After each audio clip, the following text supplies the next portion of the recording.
La cuestión es cómo el acontecimiento de Cristo, que por su propia naturaleza de acontecimiento histórico está situado en el tiempo y en el espacio, puede permanecer contemporáneo a lo largo de la historia sin perder sus características de carnalidad y visibilidad, es decir, sin que pierda su rostro histórico, de tal modo que pueda fascinar en cada momento de la historia a los que se encuentran con él, tal como sucedió al comienzo, de la intervención de Julián Carrón en el Congreso de Católicos y Vida Pública del año 2010.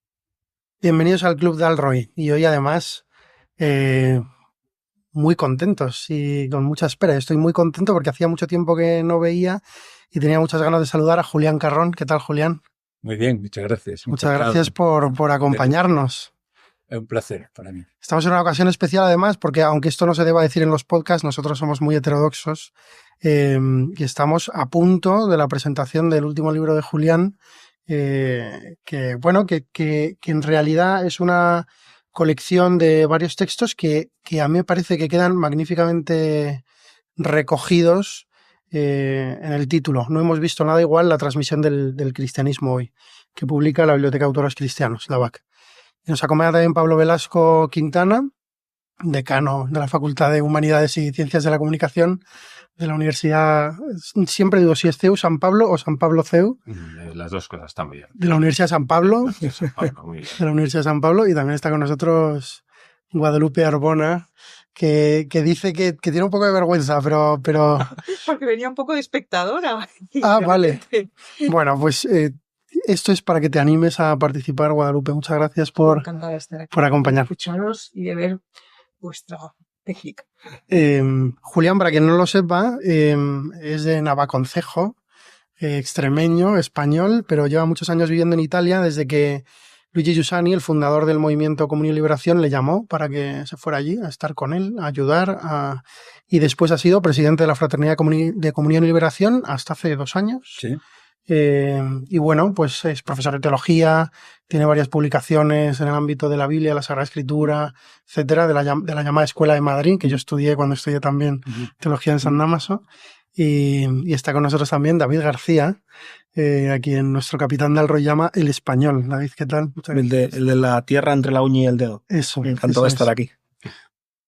Bueno, yo pensaba, para empezar, Julián, no sé qué te parece, a lo mejor es demasiado atrevido, pero creo que es lo más interesante, el título de este libro. No hemos visto nada igual, la transmisión del cristianismo hoy. Yo te quería preguntar, ¿qué has visto tú para poder decir que no has visto nada igual? Te agradezco mucho esta pregunta porque es la cuestión que más me interesa, sinceramente, porque yo no podría haber como repescado esta frase del Evangelium si no es por lo que yo he visto, porque he visto una modalidad de vivir la fe que yo no había visto anteriormente, y que cuando la he visto ha despertado en mí un deseo tan grande de poder participar de esa vida que vivía, que veía vivir en personas, ¿no? Que no he hecho desde que lo encontré, que intentar secundar este deseo y tratar de hacer mío, si se puede decir así, de dejarme contagiar, mejor, ¿no?, de aquella novedad de vida que yo veía y que me parecía fascinante como respuesta a la situación en que nosotros somos llamados hoy como cristianos a vivir la fe, porque era una modalidad tan atrayente, tan llena de razones, tan llena de capacidad de ser libre, que yo no había visto una cosa igual, sinceramente. Estamos hablando, ya estabas ordenado sacerdote, ¿Sí? Cuando te encontraste habías fundado, bueno, eras parte de Nueva Tierra. Uh-huh. ¿De qué año estamos hablando? ¿1980? Estamos hablando del final de los años 70, Yo me ordené en el 1975 cuando empezamos a conocer algo de una liberación de Giussani. Fue al final de los años 70. Pues después, cuando comenzamos a participar realmente, fue en el año 1985. O sea, la adhesión de Nueva Tierra al movimiento comunitario fue en este año. ¿Y cómo fueron esos primeros años? O sea, ¿qué pasó? Esta fascinación de la que has hablado, que despertaba un deseo, esto que no habías visto nada igual. No, era como, yo veía que cierto camino que yo había hecho, siguiendo la propuesta que me habían hecho a mí de pequeño, ¿no? De la fe, no era capaz de responder a ciertas urgencias, a cierta modalidad de desafíos que yo tenía delante, ¿no? Y por tanto,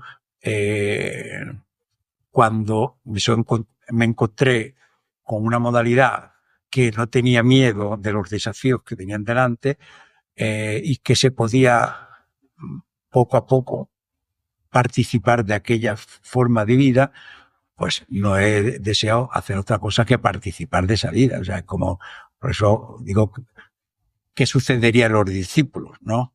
O sea, que se encuentran con una persona delante que no habían visto en ningún otro de aquel tiempo, ¿no? Fariseos, saduceos, celota, rabino, en la sociedad en que nacieron los discípulos, pues había todas esas cosas, ¿no? Pero ninguna de estas cosas les había llamado la atención para poder decir no hemos visto una cosa igual. Como cuando se han encontrado con aquella presencia histórica, real, carnal, ¿no? Que era Jesús, ¿no? Digo, ¿esto era posible solo en el pasado o es algo, y por tanto nosotros vivimos solo de un recuerdo devoto del pasado? El cristianismo para nosotros es simplemente esto. Ellos han tenido la suerte de vivir en esta relación con Jesús y nosotros nos tenemos que contentar con el recuerdo del pasado, o es algo que puede suceder también en el presente.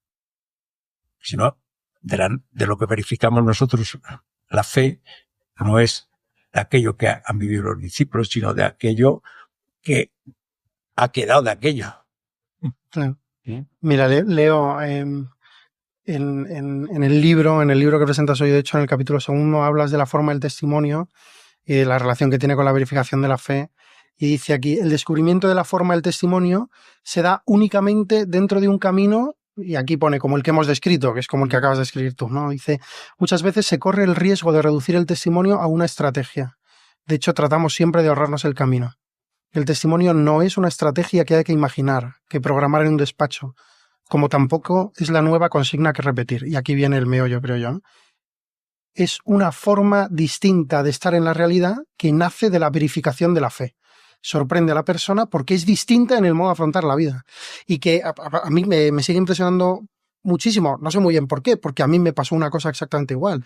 Yo era católico de misa diaria y estaba en el seminario cuando me encontré con Javier Prades, y además bastante antichilino, para qué negarlo, y de repente dije, yo me voy detrás de este tío, ¿no? Que es esta experiencia la que estamos describiendo. De repente todo es más interesante y de repente yo ya no tengo como miedo de mirar a la cara las cosas que no me puedo preguntar, porque no debería estar haciéndome estas preguntas o teniendo estos deseos o pensando en estas cosas porque se supone que ya estoy en un camino que lo impide, ¿no?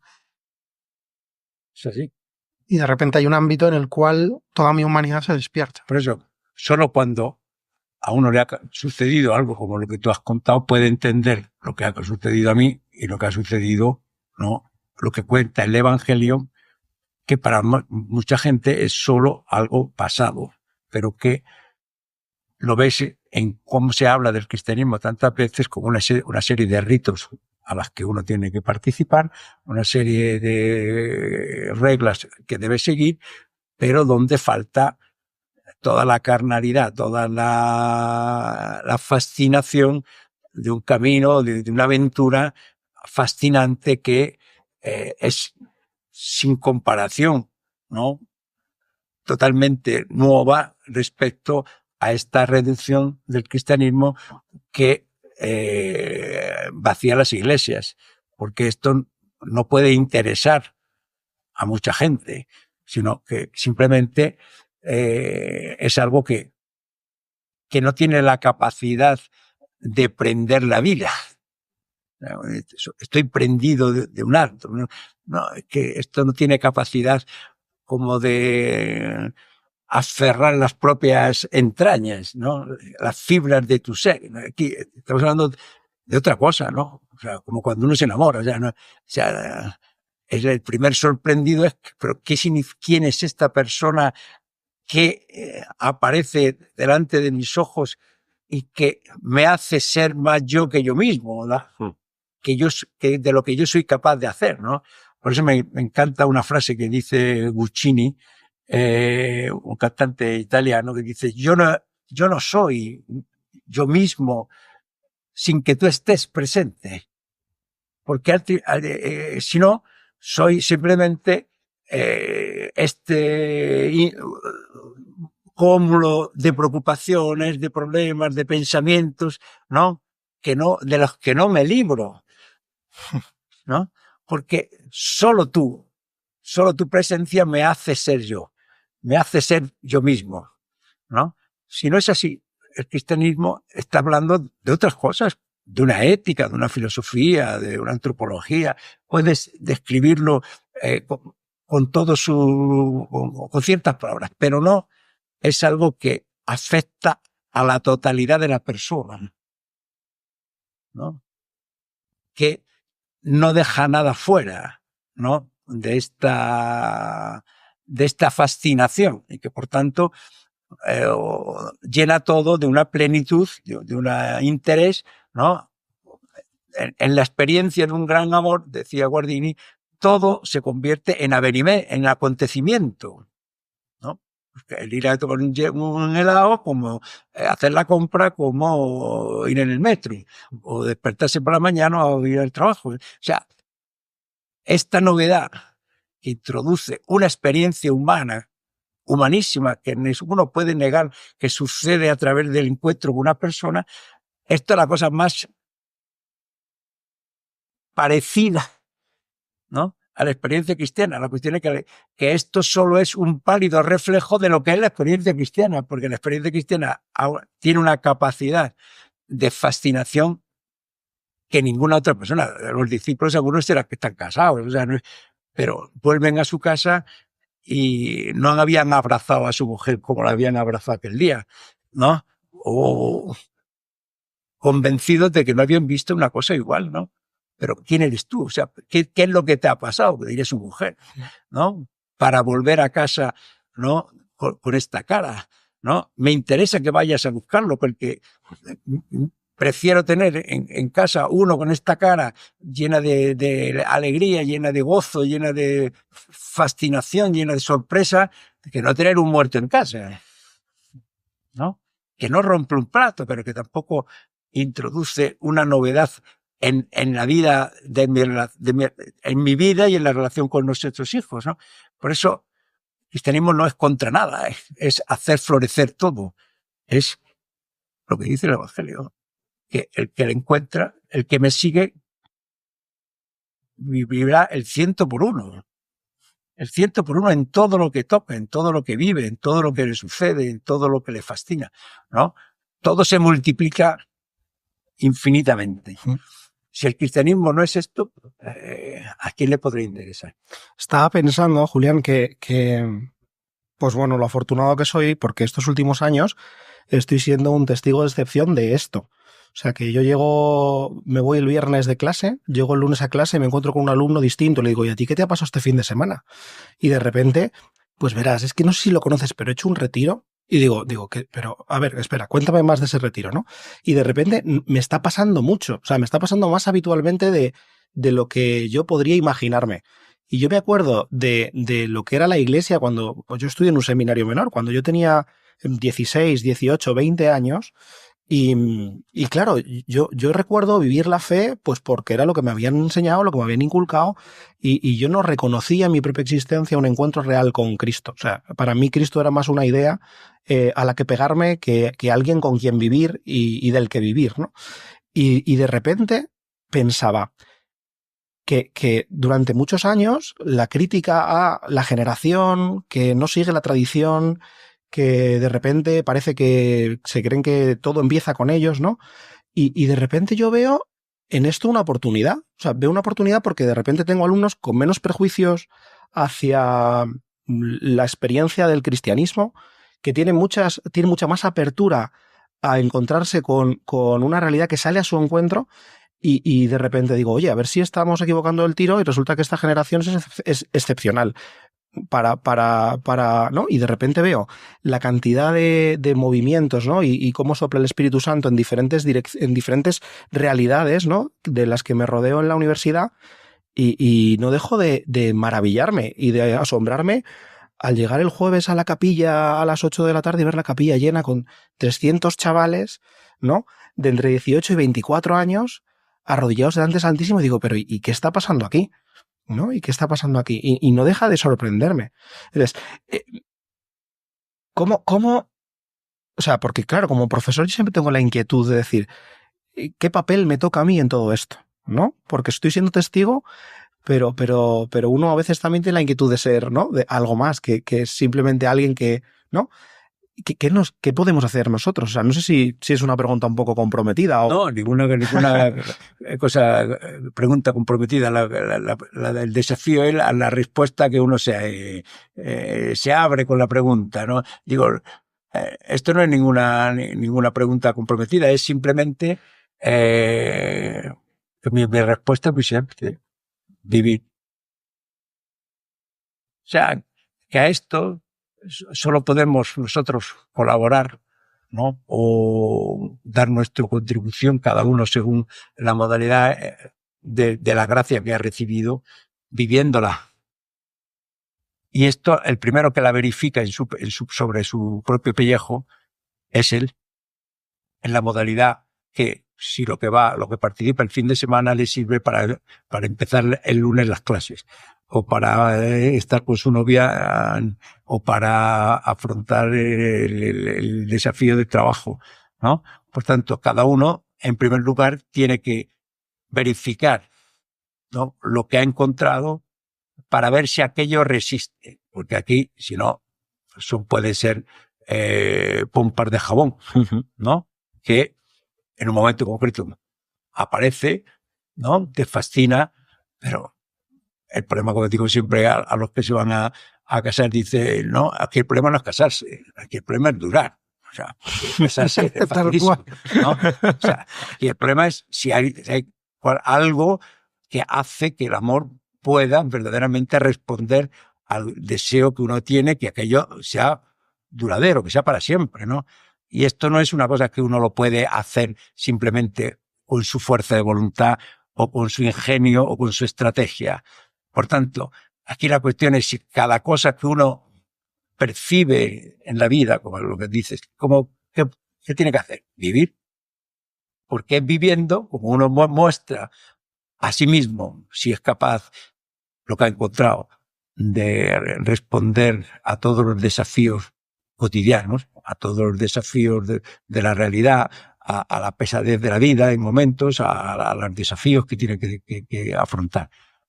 Y luego, los primeros espectadores de si esto sucede en la persona que tienen delante, un profesor o quien esté delante de ellos, es cómo vive, ¿no? Porque tú allí estás mostrando si lo que tú has vivido, ¿no?, te sirve para estar delante de los desafíos que tú vives. Porque no es dando recetas a los otros desde el balcón, ¿no? O viendo los toros desde la barrera, ¿no? Sino viviendo. Por eso el cristianismo se transmite viviendo, ¿no? Jesús, ¿qué hacía? Vivir delante de ellos. El modo como reaccionaba a quien buscaba los primeros puestos como sus discípulos, o a los que buscaban solo los primeros puestos en la sinagoga, como hemos escuchado en el Evangelio recientemente, o a los que vivían solo de los milagros y después los saludaban y no se acordaban más. O sea, esto, porque uno puede recibir un milagro, ¿no?, y a tener la suerte de haberlo visto suceder, y que aquello no le haga descubrir la diferencia que porta aquella persona que ya no puede evitar volver de nuevo a buscarlo. Me impresiona mucho pensar siempre a los 10 leprosos. Los 10 leprosos, ¿cuál es el deseo que tenían? Que uno les curase la lepra, ¿no? Jesús hace el milagro con los 10. Pero los otros 9 prácticamente se han conformado con quedar limpios de la lepra.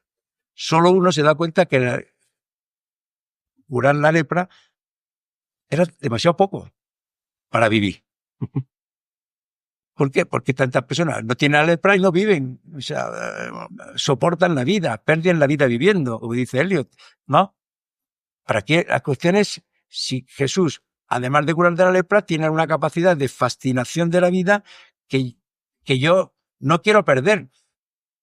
Como el ciego que hemos visto en el Evangelio de hace 2 semanas, el ciego Bartimeo, ¿no?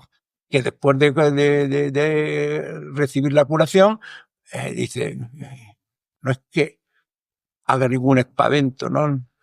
Simplemente el Evangelio, con toda la sobriedad del relato evangélico, dice, y lo seguía por el camino. O sea, no le ha bastado ver y volver a casa, ahora me disfruto la vida viendo. No, porque tanta gente ve y soporta la vida y no vive. Él ha descubierto que a través del milagro lo que le ha abierto es un horizonte infinitamente más grande para descubrir quién es el que responde adecuadamente al deseo de vivir que todos tenemos.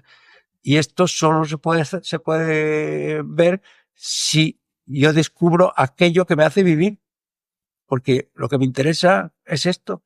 Y por eso dice, ¿quién podrá ver lo que yo soy? El que me sigue, porque verá el 100 por 1. Quien no participa de esto, pues no es que yo lo condeno o le hago algo, le desprecio no, simplemente que lo verá en su vida lo que se pierde o lo que gana los que lo siguen. Por eso, si esto no se manifiesta en la vida, ¿no? Pues entonces de poco sirve lo que decimos en un ámbito o en otro. O sea, por eso digo, respondiendo a tu pregunta, no encuentro otra síntesis más precisa que decir vivir. Porque viviendo, cada uno de nosotros hace el test, pero no porque los otros me lo hacen, sino porque lo hago yo mismo, ¿no? El test de qué significa lo que hemos encontrado, ¿no? Porque si uno lo ha descubierto y después no le echa de menos, como dice uno que dice que se ha enamorado y dice, pero tú no echas de menos a la persona de la que te... ¿Cómo? Yo tengo otra cosa. Ya está, ha dicho todo, ¿no? Porque uno que se ha enamorado no puede menos de sentir toda la nostalgia de ver a la persona amada, ¿no? O de encontrarla, o de hacer algo con ella, ¿no? Como ha descrito estupendamente Sabater cuando ha escrito, no, después de la muerte de su mujer, ¿no? Yo me doy cuenta de lo que ha sucedido con mi mujer cuando la he perdido. O sea, porque con ella todo adquiría un peso y una intensidad y ¿no? Que escribir una página para poder dársela a leer, para mí era todo. Pero cuando ella falta, desde que ella falta, ya he perdido el gusto. Por eso la cuestión es, cuando nosotros encontramos algo, esto es para siempre, o estamos dependiendo de las incidencias del vivir, que una vez que pasa el primer enamoramiento o el cotidiano de la vida lo hace convertirse en algo sin interés y pierde la fascinación del inicio. Esta es la cuestión, porque aquí es Cristo quien tiene la pretensión de multiplicar todo 100 veces. La cuestión es si nosotros creemos que es posible que Cristo pueda hacerlo. Tantas veces como no estamos convencidos, lo buscamos en otras partes la satisfacción que pensamos que Él no nos puede dar. Y entonces pues empieza el lío, ¿no? Porque el otro no basta, aunque uno tenga un éxito, como tiene un rapper que me gusta mucho, italiano, que dice: yo consigo llenar el tiempo, pero no el vacío de mi vida. El problema es este, o sea, podemos llenar el tiempo, pero ¿quién llena el vacío del corazón? ¿Quién llena el vacío, toda la plenitud de vida que uno desea para eso? Esta es la gran cuestión, ¿no? Porque si cualquier cosa que encontramos no sirve para esto, pues entonces lo que ve la gente es que el cristianismo no introduce una novedad en aquello que es el drama de todos, y al final prácticamente no vemos a ninguno que suceda algo tan distinto que del que uno puede decir: no he visto una cosa igual, que esto dure. Pues al final la transmisión del cristianismo pierde interés. A mí, Julián, ¿sabes lo que me pasa? Que ahora no tenía, te había saludado alguna vez, no te había podido así conocer, pero ahora cuando a la pregunta de Juan decías: he visto una modalidad de vivencia de la fe que ha despertado en mí un deseo, recuerdo que esa frase es la que me han dicho, y puedo enumerar ahora, no diría los nombres, claro, muchos amigos que han sido alumnos tuyos en el colegio o alumnos tuyos en la facultad. Entonces recuerdo de escuchar la misma frase después de haberte conocido a ti. Entonces, puedo decir que te conozco vicariamente. Y además, haciendo acto, ¿no? Esa idea que nos has dicho. Una de las cosas ahora escuchándote me sonreía porque en tu conversación citas a un rapero, o citas a un poeta como Eliot, o citas a un cantante, y entonces descubro en ti a alguien con como si tuviera los ojos de un niño mirando todo tipo de expresiones, porque en un rapero, no, el rapper está fenomenal seguro, pero esto desde luego siempre me ha llamado la atención, ¿no? En algo que a veces se utiliza, no sé si correctamente, con el diálogo con la cultura, ¿no? Porque estamos rodeados de expresiones culturales o de un ambiente cultural al que nos enfrentamos con miedo desde la Iglesia. Uh-huh. Para ejemplificar esto, recuerdo al cantante Joaquín Sabina, no lo habéis escuchado alguna vez, que decía: yo recuerdo cuando en el colegio los salesianos teníamos cine, y entonces el padre salesiano ponía la mano en el proyector para quitar el beso que salía, ¿no? Pero decía Joaquín Sabina: ahora que soy mayor, echo de menos un poco la mano del salesiano para que no me deje ver piezas colas. Pero bueno, me gustaba también la reflexión de Joaquín Sabina, pero también pienso que a veces nos enfrentamos a la cultura, a nuestros contemporáneos, con miedo. Pues esto es una de las cosas que a mí me ha sorprendido, ¿no? Del tipo de descubrimiento que yo progresivamente he hecho en mí mismo. Porque a mí, en vez de introducirme miedo, me ha producido deseo de ver si lo que yo vivo puede resistir delante a la diversidad de personas con la que me encuentro. Y por eso no he tenido otro interés desde que ha sucedido esto, de ver si encontrando personas totalmente distintas de mi ámbito, ¿no? O sea, del ámbito de la fe, ¿no? Yo podría entrar en diálogo con todas estas personas de que tú estás mencionando, que te podría añadir desde Bertinotti, que es un responsable del Partido Comunista, de Refundación Comunista, o sea, comunista a la izquierda, ¿no? A Pilar Rahola, o que aparece en el libro, o a personas que aparentemente son muy lejanas. En cambio, yo con ellas he tenido una capacidad, o sea, no yo una capacidad, sino he descubierto una novedad, ¿no? Y he sabido verlas en ciertas personas que a mí me enriquecen. Para mí, la cultura nueva nace de este reconocimiento de la verdad en cualquier persona que yo encuentro por el camino y que yo puedo contribuir a compartir con ellos la experiencia que yo hago, no porque yo quiera convertirlas, no tengo ningún interés en convertir a ninguno. Quiero este diálogo a todo campo donde libremente cada uno ve qué es lo que realmente le ayuda del testimonio de otro, o sea, de la vida que el otro vive. Porque esta será la única forma en este mundo multicultural de comunicar la fe. Cristo no ha tenido ningún problema en nacer en un mundo donde existían fariseos, saduceos, celotas, esenios, y no los ha asfaltado a todos para ser el rey del cementerio, donde no sucede nada, allí soy yo el rey, ¿no? El vencedor, no. Ha dejado todo, ¿no?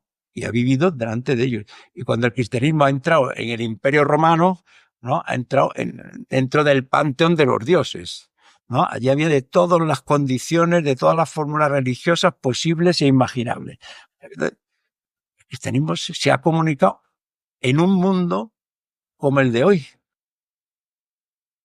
Sí, y no ha buscado, paradójicamente, ningún apoyo en el poder para comunicarse. Jesús ha entrado en la historia desarmado, es decir, de su condición divina, ¿no? Y ha entrado allí que le podían confundir con el primero que pasaba, ¿no?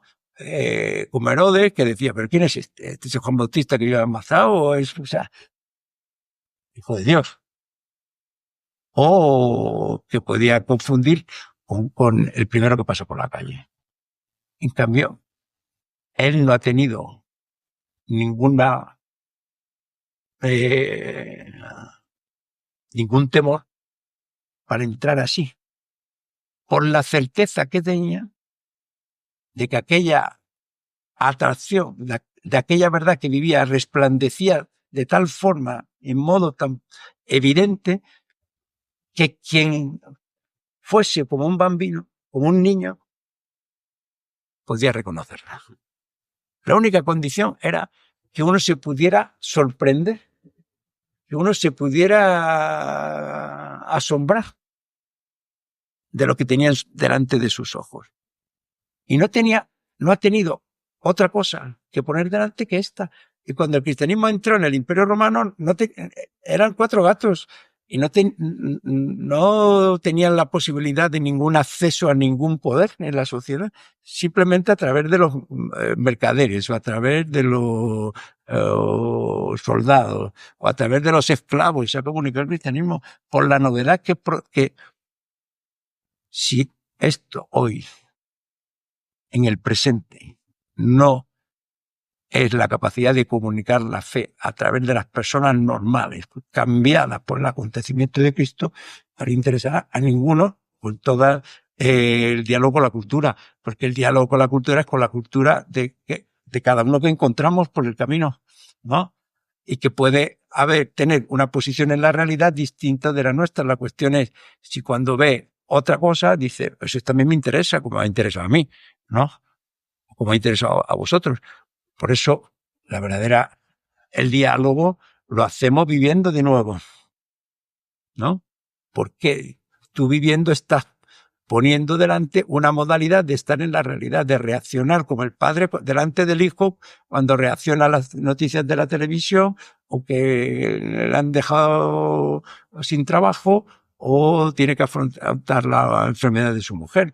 Y ve el hijo cómo reacciona delante de esto. Esto educa más al hijo que todos los discursos de cualquier tipo que uno quiera hacer a su hijo.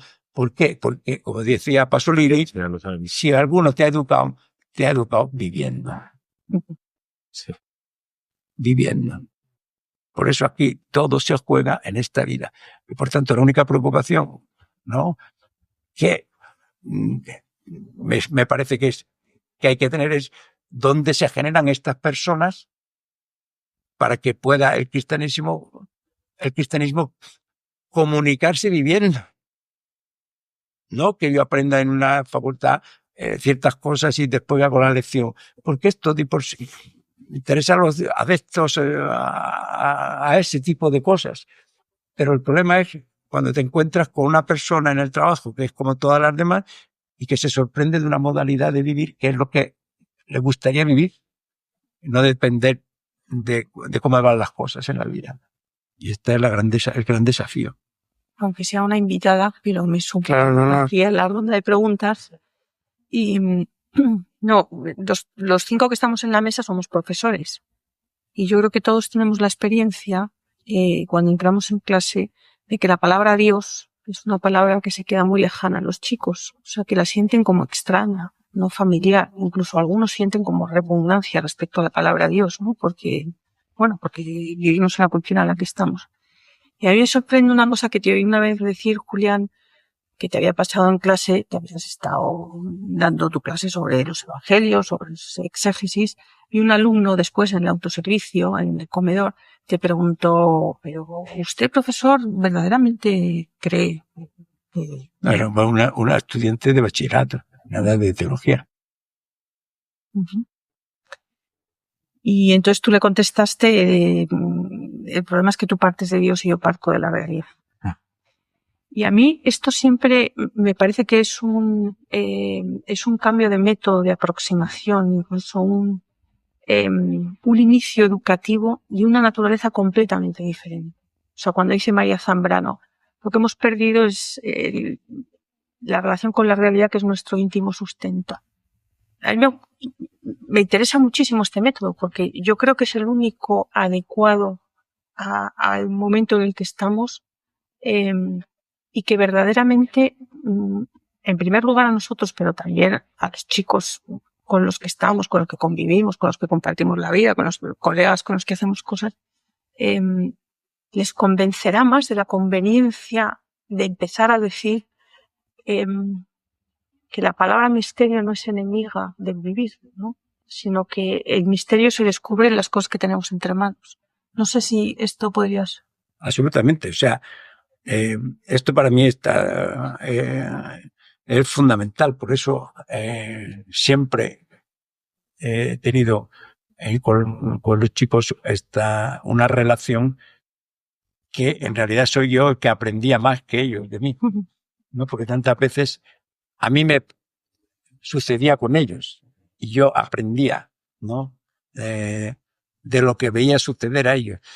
Yo, mientras tanto, lo contaba a todo el mundo que encontraba, porque era verdaderamente estaba conmovido de lo que había visto y ellos ya ni se acordaban.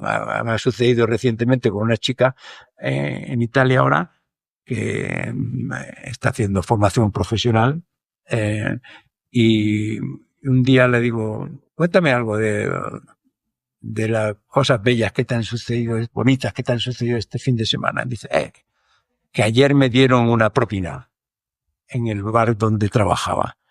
Y digo, ¿así? Y según en tu opinión, ¿por qué te han dado esta propina? Dice, porque yo me he implicado completamente en la relación con ellos, he estado atenta a todo lo que necesitaban, todo cordial, no simpática. Y digo, y cuando tú estabas allí toda, digamos, atenta a todo lo que necesitaban y tal, y a ver cómo pudiera servir lo mejor posible, tú estabas mirando el reloj para ver cuándo se acababa el trabajo.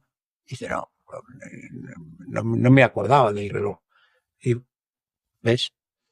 Si tú te dieras cuenta de esto, ¿no?, que tú ya, a tu edad, has empezado a gozar del trabajo, ¿no? A disfrutar del trabajo, como me estás diciendo, con todas las horas de trabajo que te quedan por hacer en tu vida, con 16 o 17 años que tienes, pues tú ya te lo habrías ganado la propina.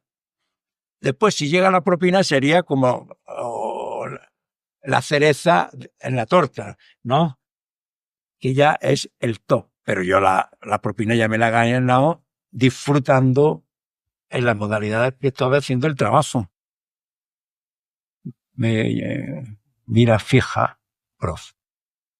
Y me dice Dareno, tutto se altera. De estas experiencias que yo hago no queda nada.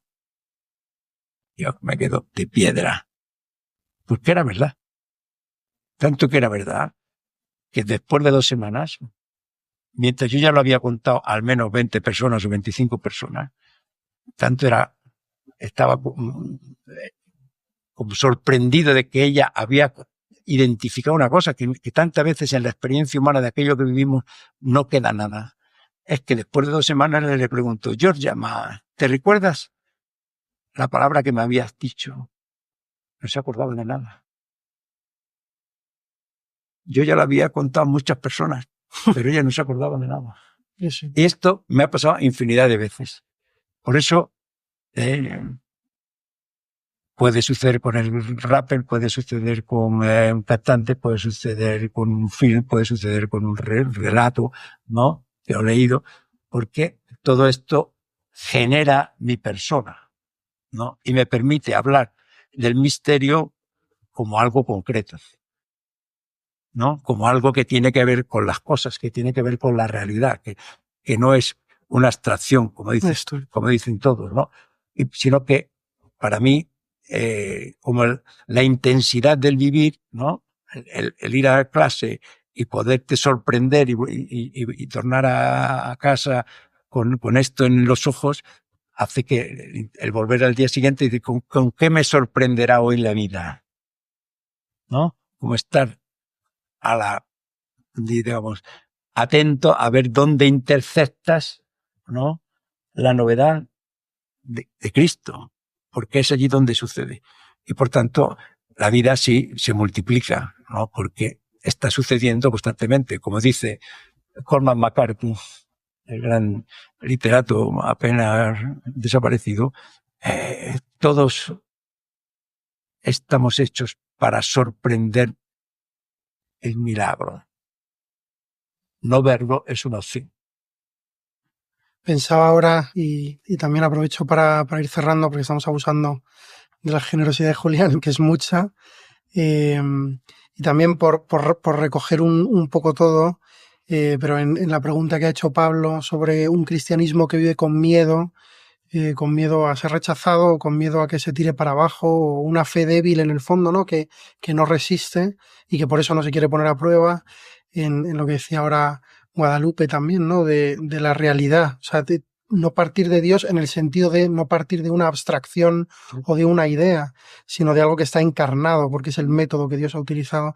Y también en la pregunta que hacía David, ¿no? En cómo acompañar o cómo colaborar en esto que vemos suceder delante de nuestros ojos, a veces con asombro, ¿no?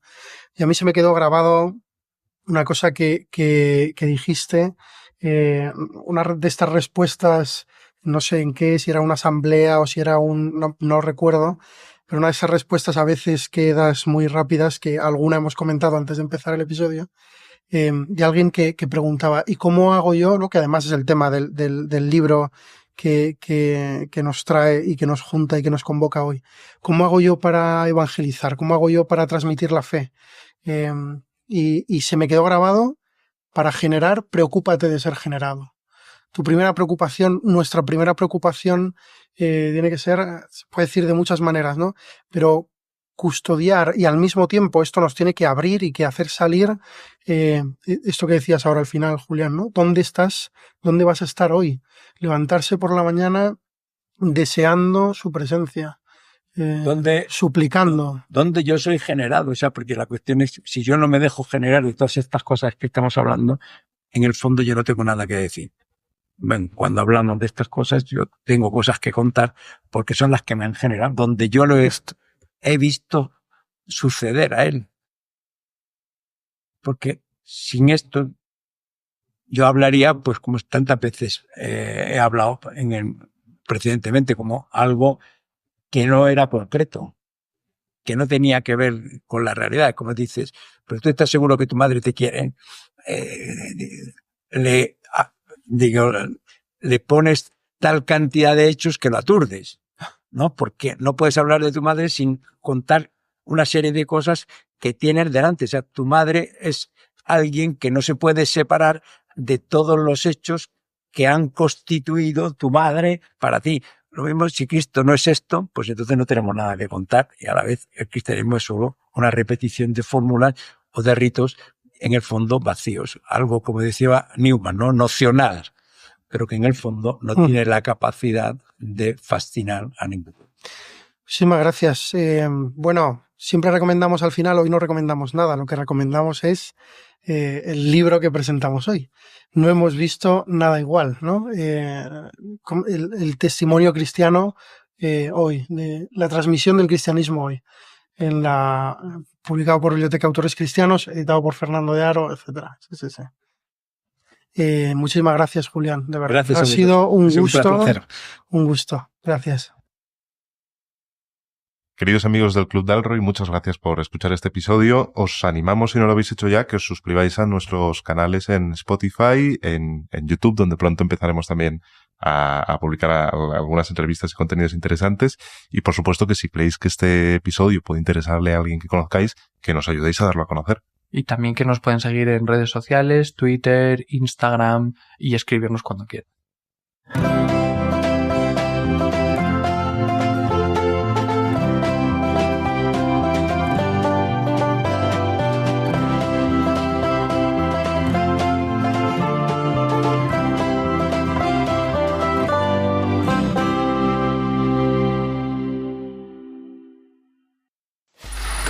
Free audio post-production by alphonic.com.